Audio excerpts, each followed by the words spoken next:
Hello everyone, I'm Dan Vredeveld. I'm one of the advisors here with Richmond Brothers, and I wanted to welcome you to the end of 2019. Oftentimes, as we've seen in history, as we get towards the end of the year, oftentimes there are some new law changes, and that is no different this year. In fact, there's a big one called the Secure Act of 2019 that just passed Congress. This is very important for a lot of you in regards to your retirement accounts, IRAs especially. So I wanted to go over a few of the changes that have happened and ways that you can handle it as we move forward here. So the first change that could affect you is that it eliminates the age limit for making a traditional IRA contribution. It used to be if you were working and you wanted to contribute to your traditional IRA, you couldn't do that anymore if you were over 70 and a half.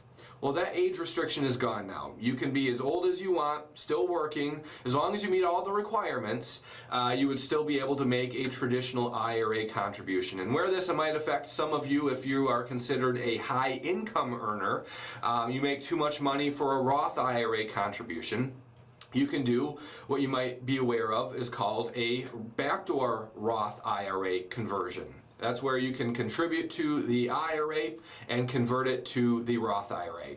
You used to not be able to do that if you were over 70 and a half, but now that restriction is gone. The second rule I wanted to mention is it increases the required minimum distribution age to 72. The current rule is at 70 and a half.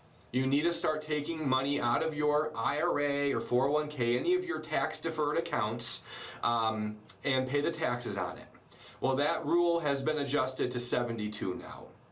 Now, one thing that didn't change is qualified charitable distributions.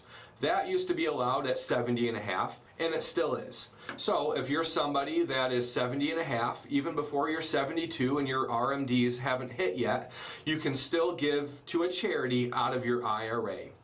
The third change, and this is really a big one, is that it eliminates stretch IRAs. The rule used to be that if you inherited money, you were able to stretch how much you're required to take out each year based on your life expectancy. So if you had, let's say, a minor child or a grandchild that inherited the money, maybe they could spread the distributions out over the course of 60, 70, maybe even 80 years. So there were very little amounts that they were required to take out. Well, that has changed now, and the new law requires a payout over 10 years regardless of what your age is.